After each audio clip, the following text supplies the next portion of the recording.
हरियाणा की हर अपडेट के लिए बेल आइकन दबाएं और सब्सक्राइब करें STV हरियाणा न्यूज। प्रधानमंत्री नरेंद्र मोदी आज परीक्षा पे चर्चा कार्यक्रम के तहत छात्रों, अभिभावकों और शिक्षकों से संवाद करेंगे। पीएम ने अपने ऑफिशियल ट्विटर अकाउंट से ट्वीट के जरिए जानकारी दी। वो आज शाम 7 बजे बहादुर एग्जाम वॉरियर्स, अभिभावकों और शिक्षकों के साथ विभिन्न विषयों पर चर्चा करेंगे। प्रधानमंत्री ने इसके साथ ही एक वीडियो भी शेयर किया जिसमें वो कह रहे हैं कि हम बीते 1 साल से कोरोना के साए में रह रहे हैं और इसकी वजह से व्यक्तिगत रूप से आपसे मिलने का मोह छोड़ना होगा और नए फॉर्मेट में परीक्षा पे चर्चा के पहले डिजिटल संस्करण में आपके साथ रहूंगा।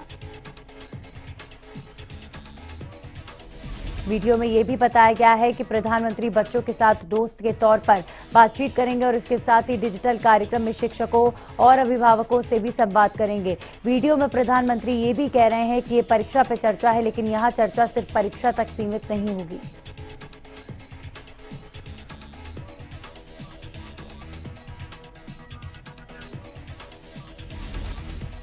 वहीं सिरसा नगर परिषद के चेयरपर्सन के लिए परिणाम आ चुके हैं, जिसमें HLP की पार्षद ने जीत दर्ज की है। आपको बता दें, HLP पार्षद रीना सेठी अब नगर परिषद की नई चेयरपर्सन बनी है। ये पद पिछले 2.5 साल से खाली था। इसमें वोट डालने के लिए पहुंचे विधायक गोपाल कांडा और सिरसा की सांसद सुनीता दुक्कड़। इधर भारतीय किसान यूनियन के प्रदेश अध्यक्ष गुरनाम सिंह चड़ूनी ने संयुक्त किसान मोर्चा की 9 सदस्यीय कमेटी के अहम फैसलों की जानकारी दी। उन्होंने कहा कि बीजेपी से जानबूझकर हरियाणा में अपने ज्यादा कार्यक्रम रख रहे हैं ताकि हरियाणा में विवाद बढ़ सके। कमेटी की तरफ से फैसला किया गया है कि इन कार्यक्रमों का शांतिपूर्ण तरीके से बहिष्कार किया जाए। गुरनाम सिंह चड़ूनी ने कहा कि कुछ लोग सोशल मीडिया पर पोस्ट डाल देते हैं, ये काम करो वो काम करो, लेकिन इस तरह की पोस्ट के हिसाब से अब बात नहीं मानी जाए। संयुक्त किसान मोर्चा द्वारा दिए गए आदेश या फिर हरियाणा किसान यूनियन द्वारा दिए गए आदेशों पर ही अमल करना है। वहीं हरियाणा में किसानों पर मुकदमे और लाठीचार्ज पर सरकार को चेतावनी दी गई है। कृषि कानूनों के खिलाफ सोनीपत के सिंघू बॉर्डर पर किसानों का आंदोलन लगातार जारी। इसी आंदोलन के तहत 30 मार्च से गुजरात से शुरू हुआ मिट्टी सत्याग्रह देश के 23 राज्यों से गुजरता हुआ सिंघू बॉर्डर पहुंच गया है। इस सत्याग्रह में शामिल किसान हजारों गांवों से मिट्टी लेकर सिंघू बॉर्डर पर पहुंचे। किसानों ने अब इस मिट्टी से शहीद स्मारक बनाने का फैसला लिया है ताकि आंदोलन में शहीद हुए किसानों को याद किया जा सके। किसानों ने बताया कि गाजीपुर और टेकरी बॉर्डर पर शहीद स्मारक बना दिया गया है। इस सत्याग्रह का मकसद लोगों को आंदोलन के बारे में बताना और देश के 23 राज्यों के हजारों गांवों से मिट्टी लेकर सिंघू बॉर्डर पर पहुंचना था। और इधर रतिया में तेज आंधी के दौरान बिजली की तारें आपस में टकराने से खेतों में आग लग गई। आग लगने की वजह से किसानों की गेहूं की फसल जलकर राख हो गई। इसके बाद किसानों में भारी रोष देखने को मिला। फसल जलने से नाराज किसान देर रात बिजली कार्यालय के आगे बुढलाडा मार्ग पर जाम लगाकर धरने पर बैठ गए। किसानों ने बिजली विभाग पर आरोप लगाते हुए कहा कि आंधी के बावजूद विभाग ने बिजली सप्लाई नहीं काटी, जिससे उनकी फसल में आग लग गई और करीब 3 एकड़ गेहूं की फसल जलकर राख हो गई। बिजली कार्यालय के बाहर किसानों का प्रदर्शन लगातार जारी है।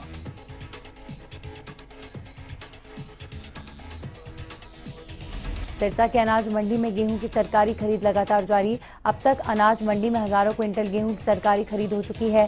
सिरसा जिले में गेहूं की खरीद के लिए जिला प्रशासन ने 59 खरीद केंद्र बनाए हैं। वहीं गेहूं की सरकारी खरीद के लिए 7 स्टेशन बनाए गए हैं, जिसमें सिरसा, डबवाली, एलनाबाद, कालावली, डिंग, नाथूसरी, चौपटा और रानिया शामिल हैं। सिरसा मार्केट कमेटी सचिव विकास सेठिया ने बताया कि किसानों की गेहूं और सरसों की फसल की खरीद सरकार कर रही है।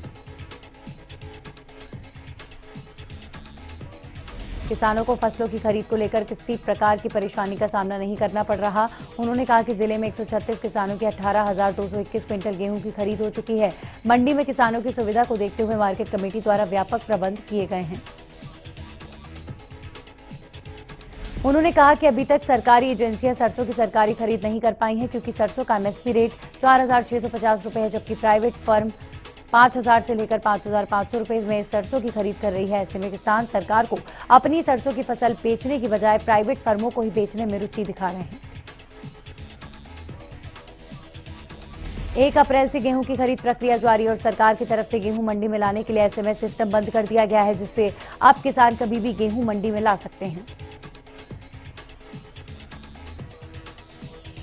किसानों का कहना है कि उन्हें काफी परेशानियों का सामना करना पड़ रहा है। यहां ना तो पीने का पानी की सुविधा है और ना अन्य सुविधाएं हैं।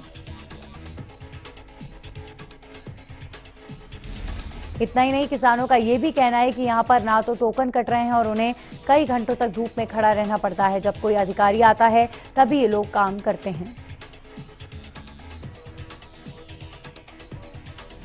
सरकार ने रबी की मुख्य फसल गेहूं की खरीद के बाद 48 घंटे के अंदर किसानों के खाते में पेमेंट डालने के दावे किए थे, जो कि हवाई दावे साबित होते नजर आ रहे हैं।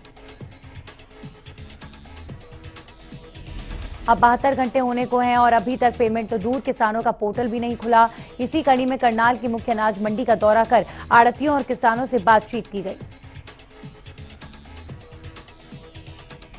जिसमें उनका कहना है कि गेहूं की खरीद के बाद भी बहुत सी प्रक्रियाएं होती हैं, पर अभी तक ना तो ऊपर का कोई भी काम शुरू हुआ और ना ही गेहूं उठान के लिए ट्रांसपोर्टर की गाड़ी यहां पहुंची है। फसल पंजीकरण में आ रही परेशानी के चलते किसान संघर्ष समिति जाखल ब्लॉक के किसानों ने नायब तहसीलदार को ज्ञापन सौंपा। किसानों ने बताया कि फसल पंजीकरण आपस में मेल नहीं खा रहा है। ऐसे में फसल पंजीकरण करवाने में दिक्कतें आ रही हैं। इसी को लेकर जाखल के नायब तहसीलदार को ज्ञापन सौंपा गया। नायब तहसीलदार ने इस बारे में जिला राजस्व अधिकारी से बात कर समस्या का जल्द समाधान का आश्वासन दिया।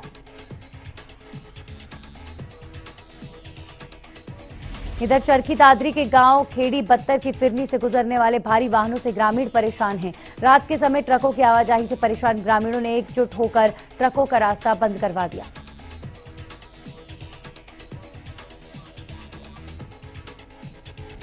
जिसके बाद मौके पर पहुंची पुलिस और ग्रामीणों के बीच नोकझोंक हो गई। ग्रामीणों ने पुलिस पर ट्रक मालिकों का साथ देने का आरोप लगाया। उन्होंने कहा कि गांव की फिरनी पर ही प्राथमिक स्कूल और आंगनबाड़ी केंद्र है, जिससे यहां से गुजरने वाले ट्रकों से बच्चों की जान पर खतरा बना रहता है। ग्रामीणों ने बताया कि उन्होंने सीटीएम को ज्ञापन सौंपकर ट्रकों का रास्ता बदलवाने की मांग उठाई थी, लेकिन सीटीएम के आश्वासन के बाद भी रात को ट्रकों का आवागमन बंद नहीं हुआ।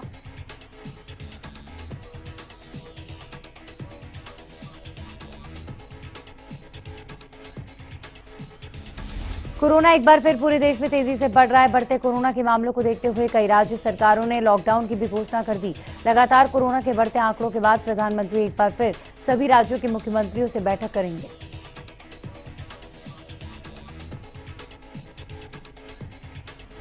8 अप्रैल को होने वाली इस बैठक में सभी राज्यों के मुख्यमंत्री वीडियो कॉन्फ्रेंसिंग के जरिए जुड़ेंगे। बैठक के दौरान प्रधानमंत्री नरेंद्र मोदी कोरोना के बढ़ते आंकड़ों पर चर्चा करने के साथ साथ संक्रमण को रोकने की रणनीति पर भी चर्चा करेंगे। कोरोना की रफ्तार देश भर के लिए चिंता का सिग्नल भेज रही है। वर्ल्ड मीटर के मुताबिक पिछले 24 घंटे में देश में कोरोना में 1.15 लाख नए केस सामने आए। ये दूसरी बार है जब कोरोना के मामले एक दिन में 1 लाख के पार पहुंचे। इससे पहले बीते रविवार को 24 घंटे में संक्रमण के 1,03,558 नए मामले सामने आए थे। भारत अब एक्टिव केसेस के मामले में चौथा सबसे बड़ा देश बन गया है। वहीं पिछले 24 घंटे में 631 लोगों की मौत हो गई है।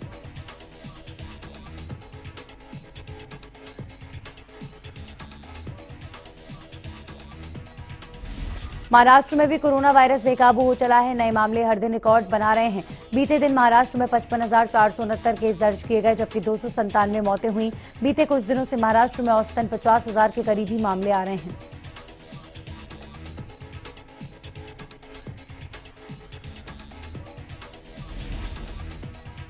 देश की राजधानी दिल्ली एक बार फिर कोरोना की चपेट में आ गई। बीते दिन दिल्ली में 5100 कोरोना के नए केस दर्ज किए गए, जो कि नवंबर 2020 के बाद का सबसे बड़ा आंकड़ा है।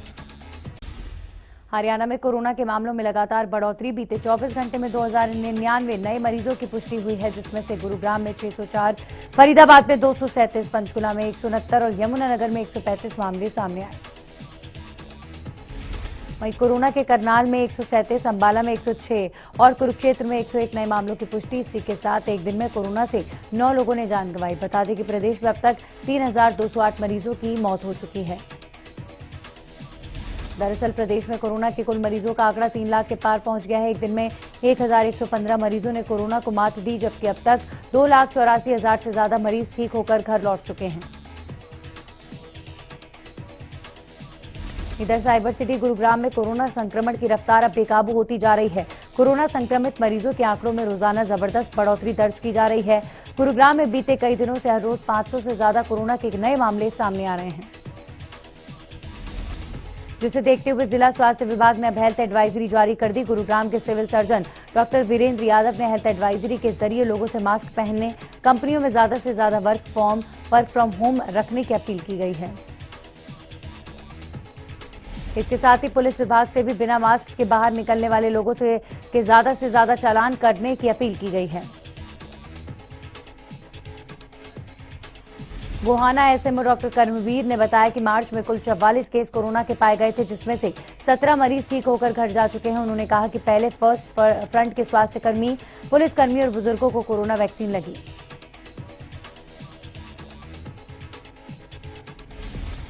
यमुनानगर के बिलासपुर में एक सरकारी स्कूल में 7 छात्र और 2 टीचर कोरोना पॉजिटिव मिलने से सनसनी फैल गई है।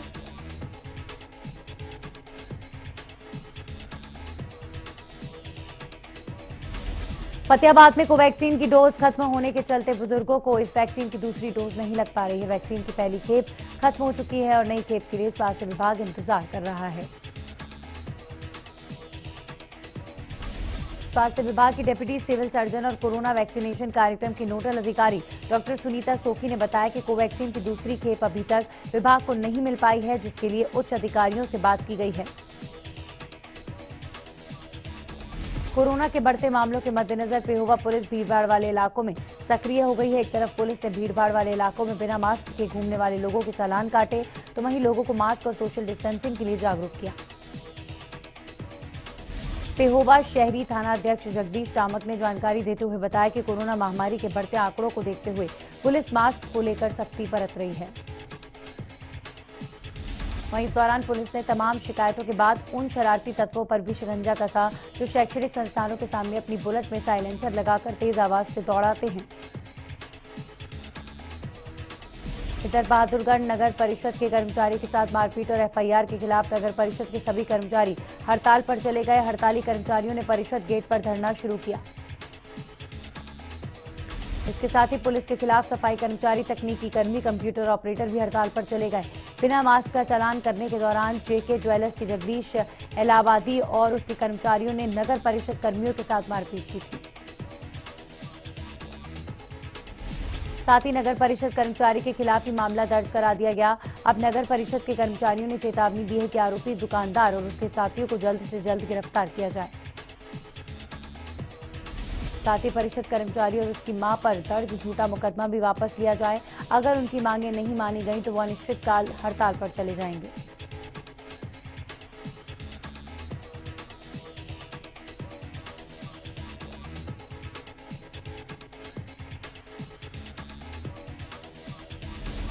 पेहोवा के कैथल रोड स्थित कार्यालय के सामने बिजली कर्मचारियों ने 5वें दिन भी धरना प्रदर्शन किया और प्रशासन के खिलाफ जमकर नारेबाजी की।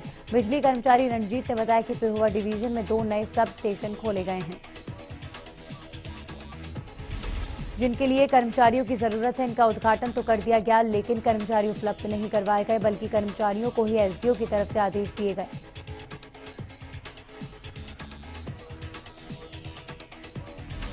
दरअसल दोनों स्टेशन में अतिरिक्त ड्यूटी देने के लिए निर्देश दिए गए, जिसको लेकर कर्मचारियों में भारी रोष है और आदेशों के खिलाफ धरना प्रदर्शन जारी है। फतेहाबाद में वाहन रजिस्ट्रेशन के नाम पर बड़ा फर्जीवाड़ा सामने आया। सीएम फ्लाइंग के डीएसपी की शिकायत पर इस मामले में पुलिस ने 3 पूर्व एसडीएम, 2 क्लर्क समेत 8 लोगों पर धोखाधड़ी और दूसरी धाराओं के तहत मामला दर्ज किया है। दर्ज हुए मामले में पूर्व एसडीएम सतबीर जांगू, संजय बिश्नोई और सुरजीत नैन, तो वहीं पूर्व क्लर्क में ओम प्रकाश तिहाग और क्लर्क राजेश खटक शामिल हैं। ये फर्जीवाड़ा पिछले 3 सालों से जारी था। बल्लभगढ़ की सब्जी मंडी में बदमाशों द्वारा आड़ती को गोली मारकर घायल करने से मंडी के आड़तियों में रोष है। बल्लभगढ़ सब्जी मंडी के आड़तियों ने विरोध प्रकट करते हुए कहा कि अगर 2 दिन में पुलिस ने बदमाशों को गिरफ्तार नहीं किया तो वो मंडी को बंद कर देंगे। मंडी के आड़तियों ने एक बैठक का आयोजन करके ये फैसला लिया है। आपको बता दें कि दिन बदमाश ने आड़ती समेत 3 लोगों को गोलीबारी करके घायल कर दिया था। रादौर बस स्टैंड के शौचालयों में बंद मिले 2 युवकों में से एक की संदिग्ध परिस्थितियों में मौत हो गई। प्राथमिक जांच में नई की ओवरडोज का मामला लग रहा है। पुलिस ने मृतक युवक के शव को कब्जे में लेकर जांच शुरू कर दी है। बताया जा रहा है कि बस स्टैंड के शौचालय में युवक के बंद होने की सूचना मिली थी, जिसके आधार पर बस अड्डे के वरिष्ठ अधिकारी ने इसकी सूचना पुलिस को दी और मौके पर पहुंची पुलिस ने जब दरवाजा तोड़कर देखा तो वहां 2 युवक मिले, जिनमें से एक युवक बेहोश था और दूसरा नशे की हालत में था। पुलिस ने युवक को अस्पताल पहुंचाया, जिनमें से एक की मौत हो चुकी थी। बहरहाल पुलिस ने मामला दर्ज कर जांच शुरू कर दी। इधर पुन्हाना में पुलिस ने एक फर्जी पुलिसकर्मी को गिरफ्तार किया। पुलिस को आरोपी के पास से फर्जी आई कार्ड भी मिला है। पुलिस द्वारा बताया गया है कि इसका इस्तेमाल वो बसों और टोल टैक्स पर किया करता था। पुलिस ने आरोपी को पुन्हाना बस अड्डा से गिरफ्तार किया, जिसके बाद आरोपी के खिलाफ धोखाधड़ी, कागजातों के साथ छेड़छाड़ करने समेत आधा दर्जन धाराओं के तहत मुकदमा दर्ज किया गया। सोमवार को आरोपी को अदालत में पेश किया गया, जहां से उसे जेल भेज दिया गया। भिवानी जिले के गांव सुई में एक महिला के साथ मारपीट का मामला सामने आया। बताया जा रहा है कि महिला के दोनों बेटे भारतीय सेना में देश सेवा के लिए कार्यरत हैं। महिला के साथ मारपीट गली में सफाई को लेकर हुई। आरोपी की पड़ोसियों ने महिला के सर पर वार किया, जिसके बाद वो गंभीर रूप से घायल हो गई। मां के साथ हुई मारपीट मामले को लेकर दोनों जवानों एसपी कार्यालय पहुंचे, जिस पर अधिकारियों ने उन्हें जांच का भरोसा दिया। पानीपत में एक महिला के साथ दहेज के लोभियों ने मारपीट की। दरअसल समझौते के लिए महिला के मायके पक्ष को थाने में बुलाया गया था। इस दौरान ससुराल के लोगों ने महिला के साथ बदसलूकी कर मारपीट की। बता दें कि दोनों पक्ष पंचायती तौर पर समझौता करने के लिए इकट्ठा हुए थे, लेकिन ससुराल पक्ष के लोगों ने मायके पक्ष के लोगों के साथ महिला थाने के अंदर ही गाली गलौच और मारपीट शुरू कर दी, जिसके बाद पुलिस ने बीच बचाव करके दोनों पक्षों को अलग किया। पीड़िता की मां का कहना है कि 3.5 सालों में एक भी दिन उनकी बेटी को चैन से नहीं रहने दिया गया। उसे हर रोज दहेज के लिए प्रताड़ित किया गया। बेटी का घर बस जाए इसीलिए किसी तरह उसे समझा बुझाकर पंचायती तौर पर फैसला करके 1-2 बार वापस घर भेजा, लेकिन बावजूद इसके ससुराल पक्ष ने बेटी के साथ मारपीट की। फतेहाबाद में 2 दिन की दुल्हन की खुदकुशी करने का मामला सामने आया। बताया जाता है कि घर में ही फंदे से लटक कर दुल्हन ने जान दे दी। डीएसपी दलजीत सिंह मेनीवाल ने बताया कि 2 दिन पहले शादी करने वाली प्रियंका का शव उसके ससुराल में घर में फंदे से लटका मिला। परिवार की ओर से मृतका के पिता ने पुलिस को बयान दर्ज करवाते हुए कहा कि उसकी बेटी का दिल ससुराल में नहीं लगा, इसी परेशानी के कारण उसने सुसाइड कर लिया। फिलहाल शव का पोस्टमार्टम करवाकर शव परिजनों को सौंप दिया गया है।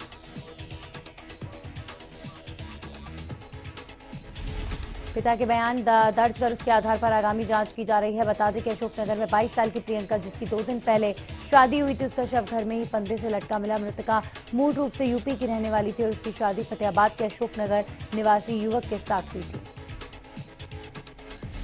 बहादुरगढ़ के खेड़ी जसौर गांव में गैस कटर से एटीएम काटकर 11 लाख की लूट का मामला सामने आया। दरअसल चोर काले रंग की गाड़ी में आए थे, जिसके बाद उन्होंने गैस कटर से एटीएम काटा और कैश लेकर फरार हो गए।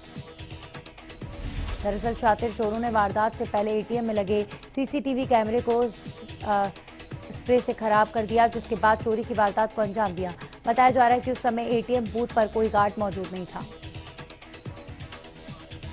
फिलहाल पुलिस ने शिकायत के आधार पर कार्रवाई शुरू कर दी और आसपास की सीसीटीवी फुटेज खंगाल रही है। पूरे मामले को लेकर पुलिस अधिकारी का कहना है कि धुंधली सी फुटेज में 2 आरोपी दिख रहे हैं। साइबर सिटी गुरुग्राम में बीती 26 मार्च को हुए शुभम हत्याकांड मामले में अवैध हथियार मुहैया करवाने वाले शख्स को गुरुग्राम पुलिस ने गिरफ्तार करने में सफलता हासिल की। इस हत्याकांड में पुलिस 3 आरोपियों को पहले ही गिरफ्तार कर चुकी है।